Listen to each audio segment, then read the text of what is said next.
তোমরা সবাই? আশা করছি সবাই খুব ভালো আছো, আমিও খুব ভালো আছি। রিম্পা ডেলি ব্লগে তোমাদেরকে আবারও স্বাগত জানিয়ে আবারও একটা নতুন ভিডিও নিয়ে চলে এসেছি। তো এই ভিডিওটা না অনেক দিনের, তো আমার এডিট করার সময়ের অভাবে ওই জন্য অনেকটা লেট করে কিন্তু আমি ভিডিওটা ছাড়ছি। ভিডিওটা করেছি আমি ভাদ্র মাসে আর কি, বড় ঠাকুরের পুজো করেছিলাম ৩য় সপ্তাহে, তো সেই ভিডিওটাই এটা শেয়ার করছি তোমাদের সাথে। তো চলো বন্ধুরা, তোমরা সম্পূর্ণ ভিডিওটা দেখতে থাকো। আর যদি তোমাদের ভিডিওটা ভালো লাগে তো অবশ্যই একটা লাইক একটা কমেন্ট করে দিও। আর যারা এখনো পর্যন্ত আমার চ্যানেলটিকে কিন্তু সাবস্ক্রাইব করোনি, অবশ্যই কিন্তু চ্যানেলটিকে সাবস্ক্রাইব করে নিও। আর এইদিকে দেখো আমি কিন্তু সব পুজোর যোগাড়যন্ত্র করে নিচ্ছি, তো ফল টল কেটে গুছিয়ে নিচ্ছি, কারণ কি পুজো দিতে যাব। আর ভাদ্র মাসে সবাই কিন্তু বড় ঠাকুরের পুজো কম বেশি সবাই করে, তো আমি কিন্তু যে কোনো একটা সপ্তাহতেই আর কি পুজো করি শনিবারে। তো আমি ৩য় সপ্তাহতেই পুজোটা করেছিলাম। তো তোমাদের সাথে শেয়ার করতে করতে আমার অনেকটাই লেট হয়ে গেছে। তো বন্ধুরা কিছু মনে করো না, ভিডিওটা তোমরা একটু দেখো। আর কেউ কিন্তু ভিডিওটা একটু স্কিপ করে দেখো না, সম্পূর্ণ ভিডিওটা দেখার অনুরোধ রইল। আর একটু সমস্যার কারণে আমি কিন্তু ভিডিও দিতে পারছি না।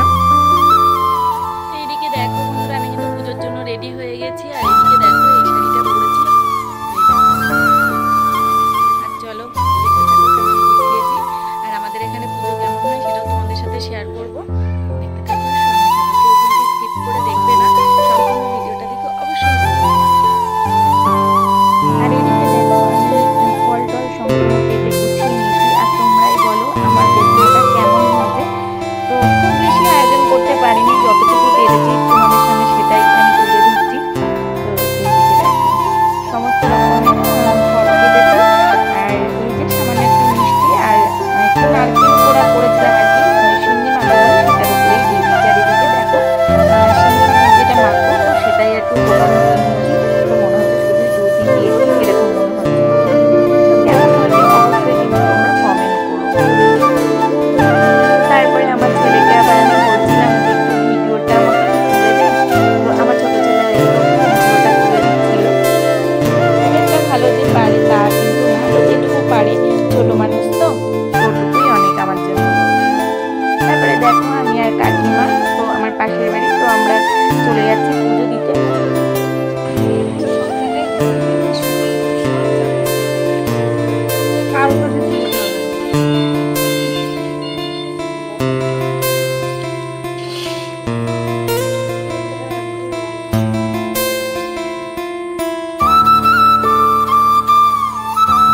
আর এদিকে দেখো আমাদের মন্দিরটা, আর এই যে কত মানুষ পুজো করছে একটু তোমরা দেখো। তো আমরা কিন্তু এই মন্দিরেই আসি পুজো দিতে। আর এখানটা একটু পরিষ্কার আছে, ভালো পুজোটা হয়, এই জন্য কিন্তু আমরা প্রত্যেক বছর এই মন্দিরেই আর কি পুজোটা করতে আসি।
11